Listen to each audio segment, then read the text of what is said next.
Shri Shyam online education पे आप सभी का हार्दिक अभिनंदन है। तो देखते हैं, कल अपन ने एकीकरण पे बात की थी राजस्थान के पे, अब उसी पे आगे चर्चा करते हुए देखो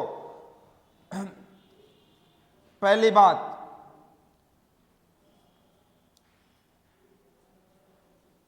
राजस्थान की वह कौन सी रियासत है जिसके पास सर्वाधिक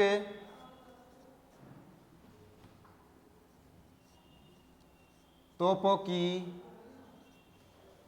सलामी है।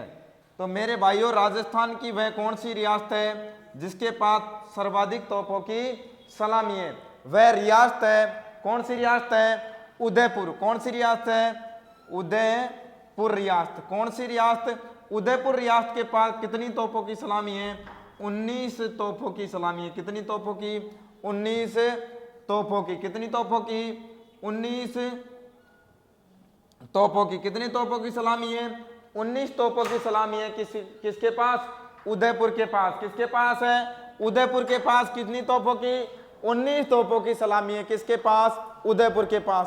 तो आपको पता है कि राजस्थान की वह कौन सी रियासत है जिसके पास सर्वाधिक तोपों की सलामी है? कौन सी है? उदयपुर। कौन सी है? उदयपुर। और कितनी है? 19 तोपें। कितनी है? 19 तोपें। तो आगे देखो, अब प्रश्न आता है कि राजस्थान की 2 रियासत है, 19 कुल कितनी रियासत है राजस्थान में? कुल रियासत, कुल रियासतों की संख्या कितनी बताई थी कल अपन ने? 19 बताई थी। और 19 में से 2 रियासत, कितनी? 2 रियासत। कितनी रियासत है? 2 रियासत। पहली का नाम क्या है? शाहपुरा। पहली का नाम क्या है? शाहपुरा, जिसको वर्तमान में क्या बना दिया गया? जिला बना दिया गया। क्या बना दिया गया? जिला। और दूसरी रियासत कौन सी है? किशनगढ़। कौन सी? किशनगढ़। इन दोनों के पास किसकी सलामी नहीं थी? तोपों की सलामी। किसकी? तोपों की सलामी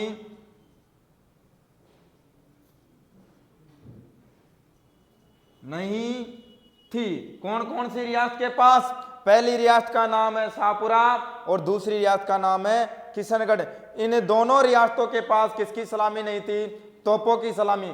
तो आपसे जब भी प्रश्न किया जाए तो प्रश्न ये रहेगा, देखो राजस्थान की वह कौन सी रियासत है जिसके पास सर्वाधिक तोपों की सलामी है, वो उसका नाम क्या आएगा? उदयपुर आएगा मेरे भाइयों। क्या नाम आएगा? उदयपुर आएगा। और उदयपुर के पास कितनी थी? 19 तोपों की सलामी थी। और वर्तमान में देखो 2 रियासत थी, कौन कौन सी? शाहपुरा और किशनगढ़। इन दोनों रियासतों के पास तोपों की सलामी नहीं थी। इन दोनों रियासतों के पास किसकी सलामी नहीं थी?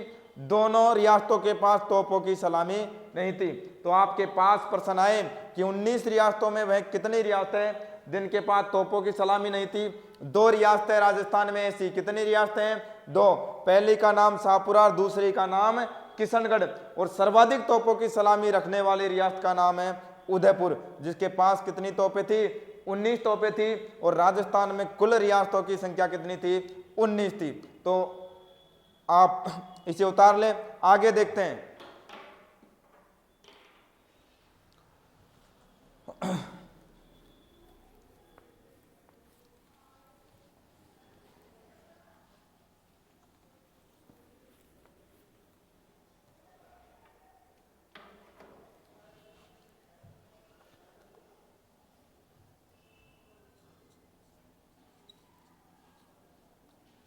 केंद्र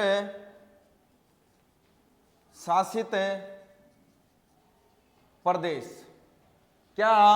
केंद्र शासित प्रदेश क्या रहेंगे? केंद्र शासित प्रदेश। आजादी के समय भारत में 4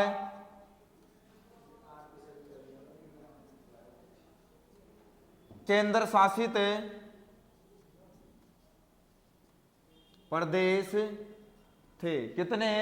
4 केंद्र शासित प्रदेश थे। तो मेरे भाइयों देखो, आपको मैं बता रहा हूं कि हमारी आजाद, जब देश आजाद हुआ 1947 को, उस समय कितने केंद्र शासित प्रदेश थे?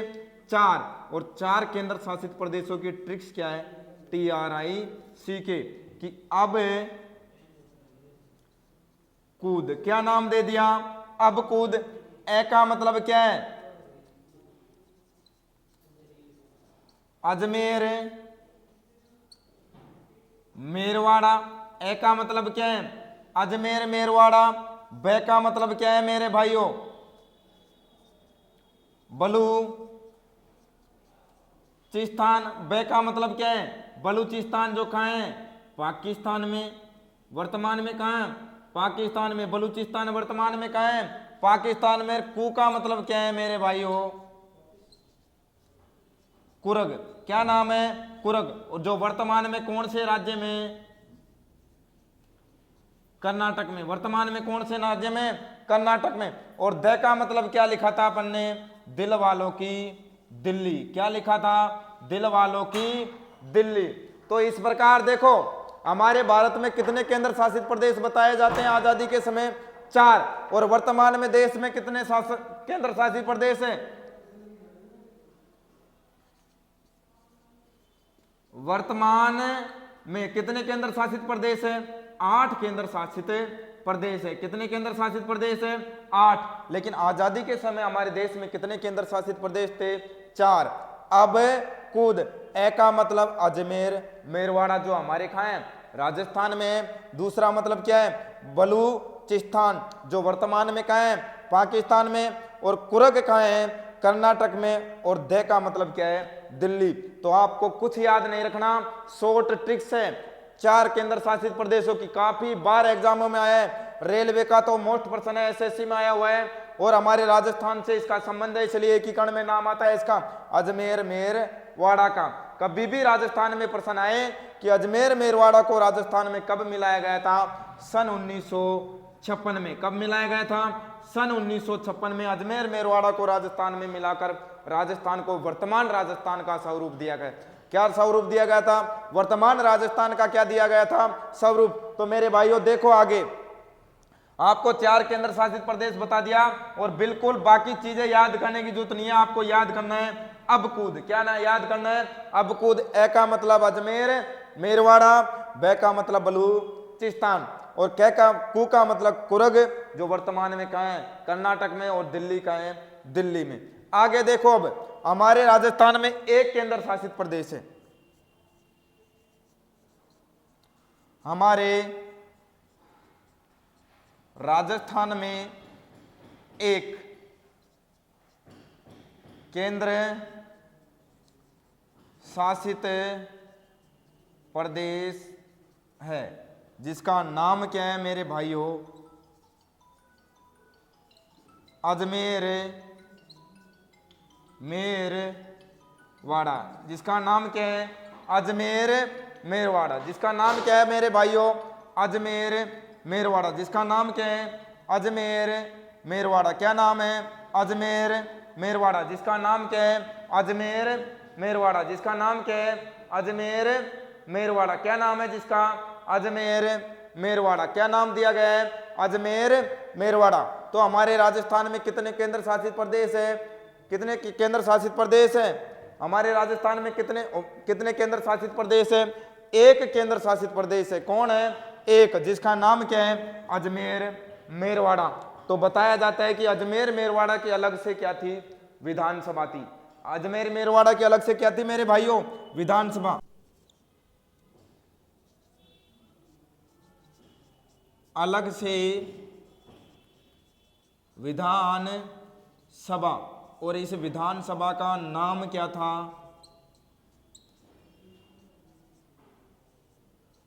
धारा सभा। विधानसभा का नाम क्या था? धारा सभा। तो अजमेर मेरवाड़ा की अलग से विधानसभा थी जब हमारा राजस्थान का एकीकरण हो रहा था तब। तो अजमेर मेरवाड़ा की अलग से विधानसभा का नाम क्या था? धारा सभा। क्या नाम था? धारा सभा।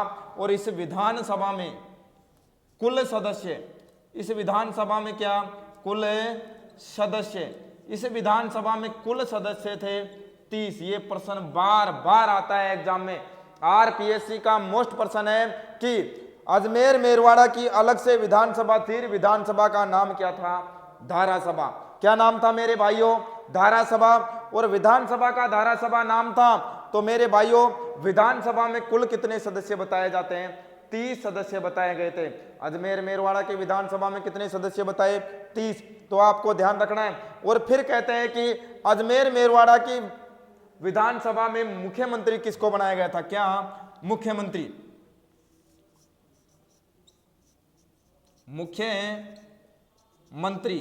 और अजमेर मेरवाड़ा की विधानसभा का मुख्यमंत्री था मेरे भाइयों कौन? अजमेर मेरवाड़ा की विधानसभा का मुख्यमंत्री कौन था? हरि भाऊ उपाध्याय। कौन था? हरि भाऊ उपाध्याय। अजमेर मेरवाड़ा की विधानसभा का मुख्यमंत्री किसे बनाया गया था?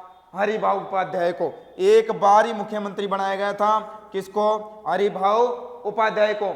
आपसे यह पूछा जाए कि जब अजमेर मेरवाड़ा की विधानसभा अलग थी तो इस विधानसभा का मुख्यमंत्री किसे बनाया गया था मेरे भाइयों? हरि भाऊ उपाध्याय को। किसे बनाया गया था? हरि भाऊ उपाध्याय को क्या बना दिया गया था? मुख्यमंत्री। इस प्रकार मैंने आपको बताया कि हमारे राजस्थान में एक केंद्र शासित प्रदेश है। कौन सा प्रदेश है? एक केंद्र शासित प्रदेश है जिसका नाम क्या है? अजमेर मेरवाड़ा। और अजमेर मेरवाड़ा की अलग से क्या है? विधानसभा है। और मेरे भाई विधानसभा का नाम क्या है? धारासभा। विधानसभा का नाम क्या है? धारासभा नाम है। और कुल सदस्य कितने हैं? 30। कितने सदस्य बताए? 30 सदस्य बताए। और मुख्यमंत्री किसको बना दिया? हरि भाऊ उपाध्याय को। किसको बना दिया मेरे भाइयों? हरि भाऊ उपाध्याय को मुख्यमंत्री बना दिया। इस प्रकार अब आगे बात करते हैं। देखो आगे बात करते हैं सर, हमारे राजस्थान में कितने ठिकाने थे?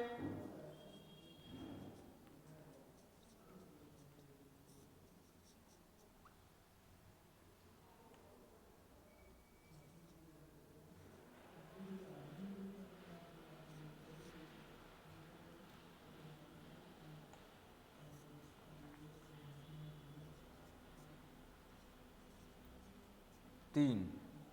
कितने थे? कुल 3 क्या थे? ठिकाने। तो देखो पहले का नाम है नीमराणा। क्या नाम है? नीमराणा। पहले ठिकाने का नाम क्या है? नीमराणा, जो वर्तमान में कहाँ है? अलवर में। कहाँ है? अलवर में। वर्तमान में कहाँ है? अलवर में, जिसे एकीकरण के प्रथम चरण में मिला लिया गया था। दूसरा नंबर आता है किसका? कुशलगढ़ का। किसका आता है? कुशलगढ़। दूसरा ठिकाने का नाम क्या है? कुशलगढ़, जो वर्तमान में कहाँ है? बांसवाड़ा में। वर्तमान में कहाँ है? बांसवाड़ा में। वर्तमान में कहाँ है? बांसवाड़ा में। तो देखो नीमराणा का शासक कौन था?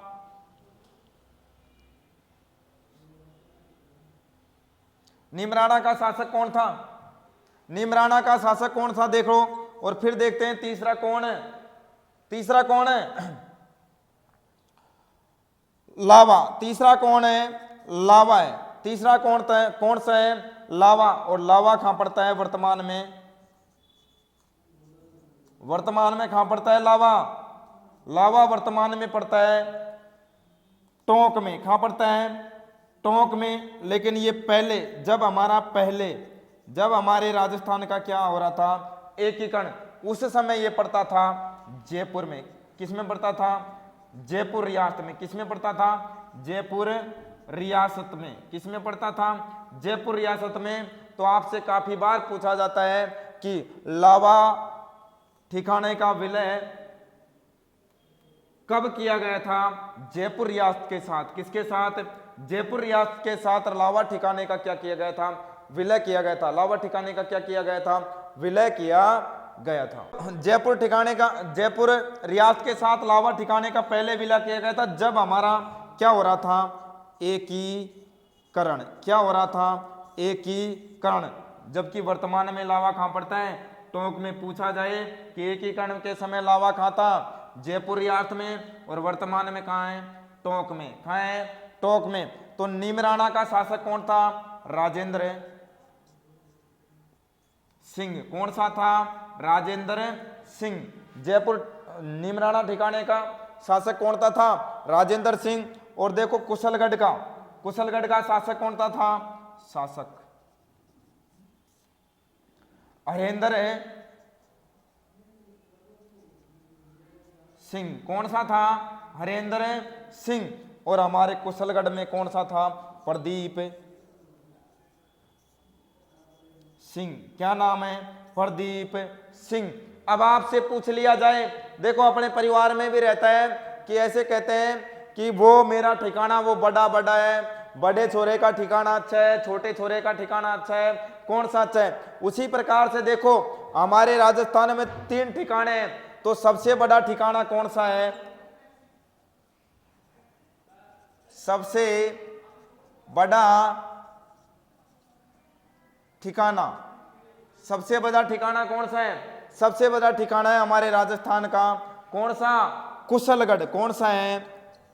कुशलगढ़। कौन सा ठिकाना है? कुशलगढ़। और पूछ लिया जाए कि राजस्थान का सबसे छोटा कौन सा? राजस्थान का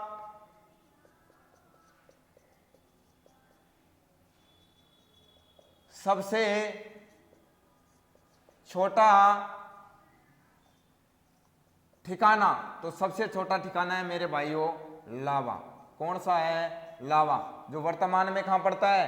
टोंक में। जब राजस्थान का एकीकरण हुआ तब ये लावा कहां था? जयपुर में। कहां था? जयपुर में। इस प्रकार देखो राजस्थान के अपन ने 3 ठिकाने पढ़े। कितने ठिकाने पढ़े मेरे भाइयों? 3। नीमराणा, कुशलगढ़ और लावा। तो इनको अगर शॉर्ट ट्रिक्स में याद करना है तीनों ठिकानों को, तो देखो TRICK ट्रिक्स का मतलब है न्युकुला। न्युकुला क्या नाम लिखना है? न्युकुला। नी का मतलब नीमराणा, कु का मतलब है कुशलगढ़ और ला का मतलब है लावा। ऐसे याद रखना है। नी का मतलब है नीम राणा। नी का मतलब क्या है? नीम राणा। कु का मतलब है कुशलगढ़ और मेरे भाई ला का मतलब है लावा। ला का मतलब है लावा। नीमराणा वर्तमान में अलवर में है, कुशलगढ़ वर्तमान में बांसवाड़ा में है और लावा वर्तमान में टोंक में है। जब एकीकरण हुआ था, जब लावा खाता जयपुर रियासत में, लावा खाता जयपुर रियासत में। इस प्रकार हमारे राजस्थान के एकीकरण का सारा परिचय, सामान्य जानकारी, जनरल जानकारी मैंने आपको बता दी है, कल भी बताई थी, आज पूरी क्लास कर दी है जनरल जानकारी को। अब अपन राजस्थान का क्या करेंगे? एकीकरण, मतलब पहले चरण की बात करेंगे। उससे पहले देखो क्या हो गया था, तो क्या क्या हुआ था एकीकरण में? देखो 2 चीजें आई थी एकीकरण में। पहली देखो राजस्थान को एकीकरण करने के बाद राजस्थान को बी श्रेणी में रखा था। कौन सी श्रेणी में? बी श्रेणी में। कौन सी श्रेणी में? बी श्रेणी में शामिल किया। कौन सी श्रेणी में? बी। जबकि अजमेर मेरवाड़ा को, दूसरा क्या है? अजमेर मेरवाड़ा को, अजमेर मेरवाड़ा को कहां शामिल किया था? सी श्रेणी में। कहां शामिल किया था? सी श्रेणी में। सी श्रेणी में शामिल किया गया। और ये श्रेणी का भेद, ये ABCD इसका भेद भारतीय संविधान के 7वें अनुच्छेद में, 7वें भाग में, कौन से भाग में? 7वें भाग में। ABCD का उल्लेख भारतीय संविधान के कौन से भाग में था? 7वें भाग में था। और 7वें भाग को क्या कर दिया गया है? हटा दिया गया है। क्या कर दिया गया है? हटा दिया गया है। और राज्यों की ABCD श्रेणी को क्या कर दिया गया है? समाप्त कर दिया गया है वर्तमान में। तो राजस्थान कौन सी श्रेणी में था? बी श्रेणी में था। जबकि अजमेर मेरवाड़ा को किसमें? सी श्रेणी में शामिल किया गया था। इस श्रेणी का हमारे संविधान में भाग कौन से में था? 7 में था।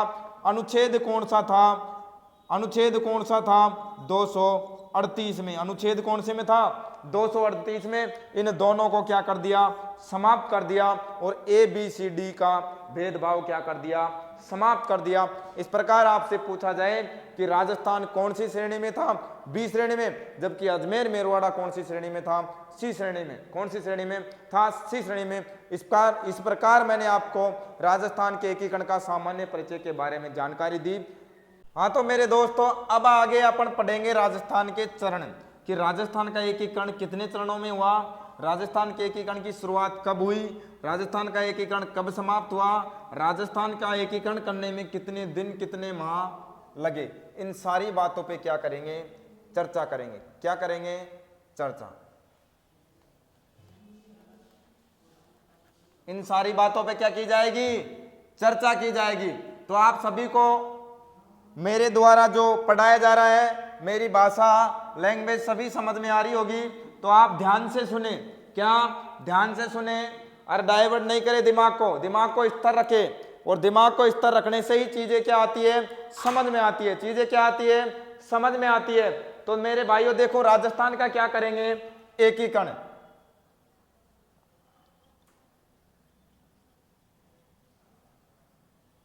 स्थान का एकीकरण। अब राजस्थान का एकीकरण में देखो भाई, सबसे पहले क्या होता है, राजस्थान के एकीकरण में सबसे पहले देखो क्या होता है। राजस्थान के एकीकरण की क्या करेंगे, शुरुआत करेंगे। क्या करेंगे, शुरुआत करेंगे। क्या करेंगे, शुरुआत। क्या करेंगे, शुरुआत। शुरुआत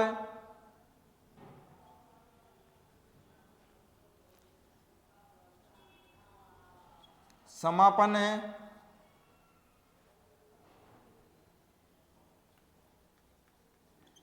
रियासत है, समय।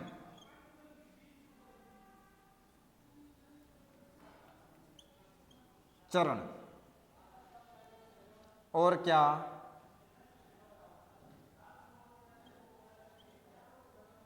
ठिकाने। तो देखो, राजस्थान के एकीकरण की शुरुआत होती है 18 मार्च 1948 के दिन से। 18 मार्च 1948 दिन के राजस्थान की शुरुआत होती है। और राजस्थान का मेरे भाइयों क्या होता है, समापन। क्या होता है, समापन। और समापन कब होता है, 1 नवंबर सन 1956 के दिन राजस्थान का क्या हो जाता है, समापन हो जाता है। और राजस्थान के एकीकरण में कितने ठिकाने भाग लेते हैं, 3। और कितनी रियासत भाग लेती है, 19 रियासत भाग लेती है। कितनी रियासत, 19 रियासत भाग लेती है। कितनी रियासत भाग लेती है, 19। और राजस्थान के एकीकरण में कितने चरण भाग लेते हैं, 7 चरणों में राजस्थान का एकीकरण होता है। 8 वर्ष। कितने वर्ष है, 8 वर्ष 7 माह। और कितने दिन लगते हैं, 14 दिन में राजस्थान का एकीकरण क्या हो जाता है, पूरा। क्या हो जाता है, पूरा हो जाता है। राजस्थान का एकीकरण क्या हो जाता है, पूरा। तो मेरे भाइयों, आपको दिखाया है मैंने कि राजस्थान का एकीकरण की शुरुआत 18 मार्च सन 1948 के दिन से होती है। और समापन कब होता है, 1 नवंबर 1956 के दिन। कितने ठिकानों का विलय किया जाता है, 3 ठिकानों का। और कितनी रियासतों को मिलाया जाता है, 19 रियासतों को मिलाया जाता है। और चरण कितनों में, 7 में। और समय 8 वर्ष 7 माह 14 दिन का लगता है। कितने दिन का, 8 वर्ष 7 माह और 14 दिन का क्या लगता है, समय लगता है पूरा। 8 वर्ष 7 माह 14 दिन का आप लगा लेना। 18 मार्च 1948 से 1 नवंबर 1956 तक रीजनिंग का जैसे सवाल निकाला जाता है, जैसे आपको समय निकाल के आएगा।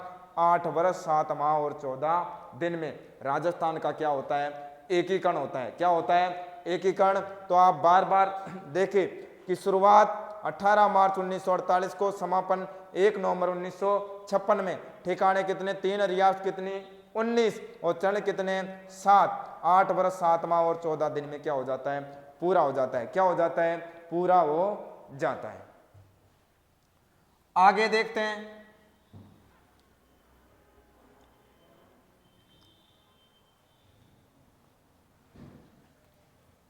अब राजस्थान के पहले एकीकरण की बात करेंगे कि पहले एकीकरण कैसे हुआ, क्या नहीं हुआ।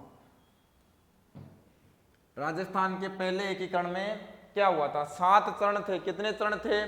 7 चरण। तो पहला चरण की बात करते हैं।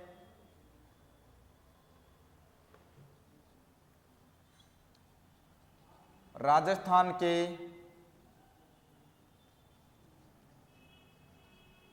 एकीकरण का पहला चरण। कौन सा चरण? पहला चरण, यानी प्रथम चरण। कौन सा चरण? प्रथम चरण। तो पहले चरण की बात करते हैं। देखो, नाम, गठन। पहले चरण का गठन कब किया गया था मेरे भाइयों? पहले चरण का गठन किया गया था। पहले चरण का गठन कब किया गया था? 18 मार्च 1948 के दिन। पहली बात तो ये ध्यान रखनी है आपको कि राजस्थान के एकीकरण की शुरुआत 18 मार्च 1948 के दिन की थी। और देखो, पहले चरण का नाम क्या दिया गया था? मत्स्य संघ। क्या नाम दे दिया? मत्स्य संघ। पहले चरण का नाम क्या दे दिया? मत्स्य संघ दे दिया। पहले चरण का नाम क्या दे दिया? मत्स्य संघ। और ये नामकरण किसने दिया था? नामकरण। नामकरण करने वाला कौन था? के.एम.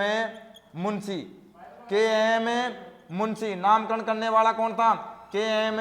मुंशी के द्वारा पहले चरण का नाम दिया गया क्या? मत्स्य संघ। एलडीसी 2017-18 में प्रश्न आया था कि राजस्थान के प्रथम चरण का क्या नाम? मत्स्य संघ। नामकरण करने वाला कौन था? के.एम. मुंशी था। कौन था? के.एम. मुंशी था। कौन था? के.एम. मुंशी। अब प्रश्न आता है कि राजस्थान के एकीकरण में कितनी रियासतों ने भाग लिया और कितने ठिकानों ने भाग लिया? राजस्थान के एकीकरण में कितनी रियासतों ने और कितने ठिकानों ने भाग लिया? तो देखो, रियासत, विलय,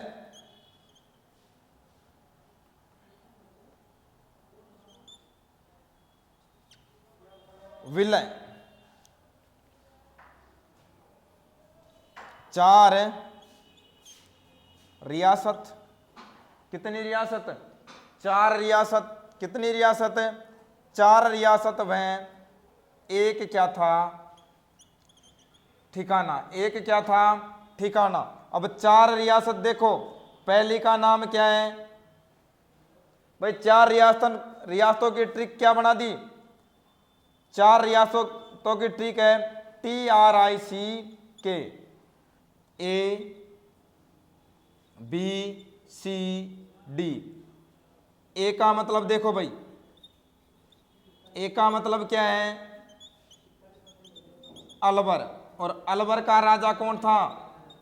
तेज सिंह। अलवर का राजा कौन था? तेज सिंह। अलवर का राजा कौन था? तेज सिंह। और बी का मतलब क्या है? भरतपुर। बी का मतलब क्या है? भरतपुर। और भरतपुर का शासक कौन था? ब्रजेंद्र सिंह। क्या था? ब्रजेंद्र सिंह। और फिर सी का मतलब क्या होता है मेरे भाइयों? करौली का राजा था गणेश पाल देव। करौली का राजा कौन था? गणेश पाल देव। और लास्ट में कौन सी रियासत है? डी। और डी का संबंध किससे है? धौलपुर से। डी का संबंध किससे है मेरे भाइयों? धौलपुर से। डी का संबंध किससे? धौलपुर से। और धौलपुर का राजा कौन था? उदय भान सिंह। धौलपुर का राजा कौन था मेरे भाई?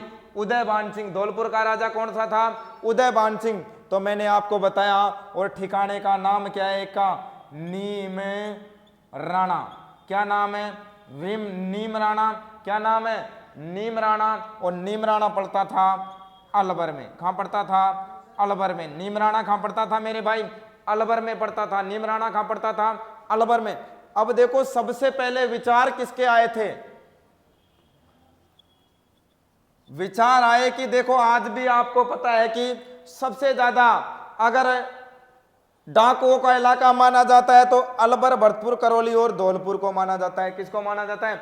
अलवर, भरतपुर और करौली और धौलपुर को माना जाता है। तो सरदार वल्लभ भाई पटेल कहते हैं कि सबसे पहले, सरदार वल्लभ भाई पटेल क्या कहता है कि सबसे पहले किसका नाम? अलवर का, कि अलवर का तेज सिंह का हाथ किसको मानने में बताया जाता है? राष्ट्रपिता महात्मा गांधी को। किसको मानने में बताया जाता है? राष्ट्रपिता महात्मा गांधी को। कि महात्मा गांधी की हत्या करने में अलवर के राजा तेज सिंह का क्या था? हाथ था। क्या था? हाथ। सबसे पहले अलवर को मिलाया किसने? सरदार वल्लभ भाई पटेल ने। मैंने आप कल बताया था आपको कि राजस्थान के एकीकरण का श्रेय किसे जाएगा? सरदार वल्लभ भाई पटेल को, जिसे लौह पुरुष के नाम से जाना जाता है। किसके नाम से? लौह पुरुष के नाम से जाना जाता है। तो देखो 4 रियासतें पहली एकीकरण में। तो देखो ए का मतलब अलवर, बी का मतलब भरतपुर और सी का मतलब है करौली।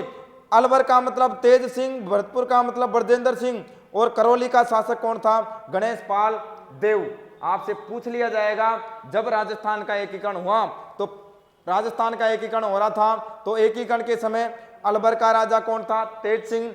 भरतपुर का राजा कौन था? ब्रजेंद्र सिंह। करौली का राजा कौन था? गणेश पाल देव। धौलपुर का राजा कौन था? उदयभान सिंह। तो देखो एकीकरण के लिए स्थान, एकीकरण के लिए क्या था? स्थान। पहला एकीकरण कौन सी जगह हुआ था? तो देखो भाई पहली बात स्थान। अरे स्थान का नाम क्या है?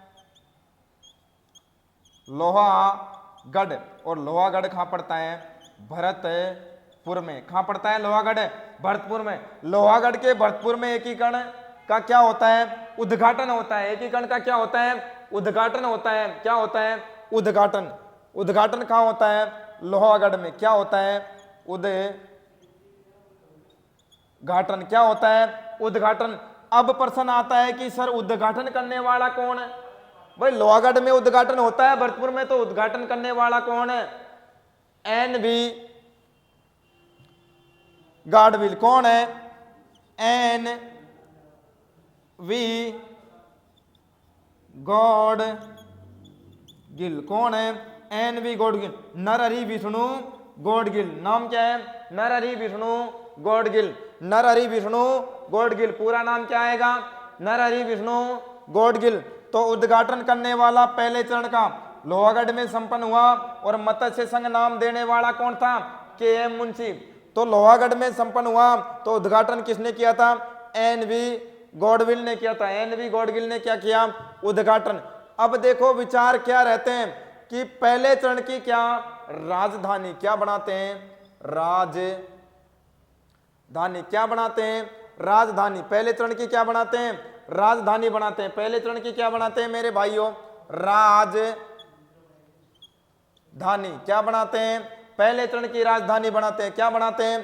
पहले चरण की राजधानी बनाते हैं। तो मैं आप सभी से ये कहना चाहता हूं कि आपने उतार लिया होगा, यहां से मिटाते हैं इसको। तो आपको पता है, क्या पता है आपको कि मत्स्य संघ का उद्घाटन लोहागढ़ में संपन्न हुआ था। लोहागढ़ कहां पड़ता है? भरतपुर में पड़ता है। और उद्घाटन करने वाला कौन है?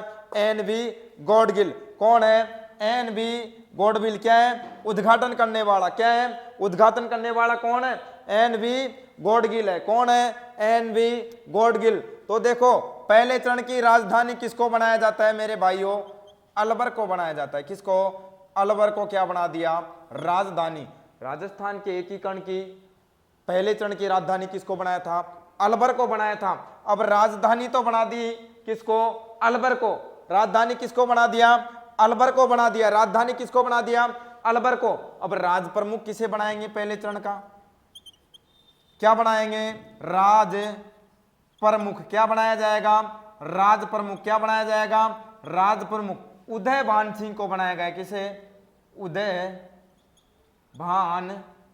सिंह को बनाया गया। राज प्रमुख किसे बनाया गया? उदयभान सिंह को क्या बना दिया गया? राज प्रमुख बना दिया गया पहले चरण का। किसको बना दिया? उदयभान सिंह। और उदयभान सिंह कौन से रियासत से आया था? धौलपुर रियासत से आया था। उदयभान सिंह कहां से आया था? धौलपुर रियासत का क्या था? शासक था एकीकरण का। और उसको क्या बना दिया? राज प्रमुख बना दिया। क्या बना दिया? राज प्रमुख बना दिया। अब प्रधानमंत्री बनाया जाएगा। पहले चरण का क्या बनाया जाएगा? प्रधान मंत्री। क्या बनाया जाएगा? प्रधानमंत्री। किसे बनाएंगे पहले चरण का? अरे पहले चरण का प्रधानमंत्री किसे बनाएंगे? शोभाराम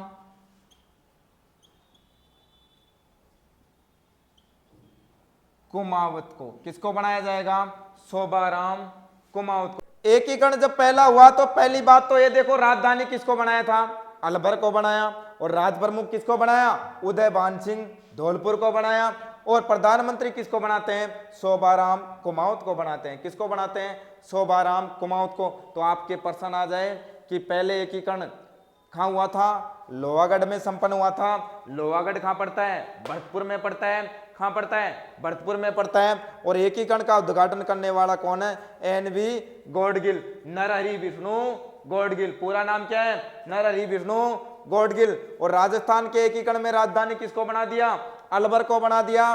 राज प्रमुख उदयभान सिंह धौलपुर को बना दिया। और प्रधानमंत्री किसको बना दिया? शोभाराम कुमावत को बना दिया। शोभाराम कुमावत को। किसको बना दिया? शोभाराम कुमावत को। किसको बना दिया? शोभाराम कुमावत को क्या बना दिया? प्रधानमंत्री बना दिया। इस प्रकार राजस्थान के एकीकरण में आपको पहले प्रश्न आएगा कि कितनी रियासतों का विलय हुआ? 4 रियासतों का विलय हुआ। और 4 रियासतों का नाम क्या है आपको बताना है कि गुरुजी ABCD। ए का मतलब अलवर, बी का मतलब भरतपुर, सी का मतलब करौली और डी का मतलब है धौलपुर। अलवर का राजा तेज सिंह, भरतपुर का राजा ब्रजेंद्र सिंह और करौली का राजा गणेशपाल देव और धौलपुर का राजा उदयभान सिंह। क्या था? उदयभान सिंह। इस प्रकार राजस्थान का एकीकरण का पहला चरण क्या हो जाता है? पूरा। और बाकी बात करेंगे मेरे भाइयों कल। आज मैंने जो पढ़ाया उसको आप अच्छी तरह से पढ़ना। और कल का एपिसोड रहेगा, कल की क्लास रहेगी अपने दूसरे चरण की। किसकी? राजस्थान के एकीकरण के दूसरे चरण की। मेरी ओर से आप सभी को धन्यवाद।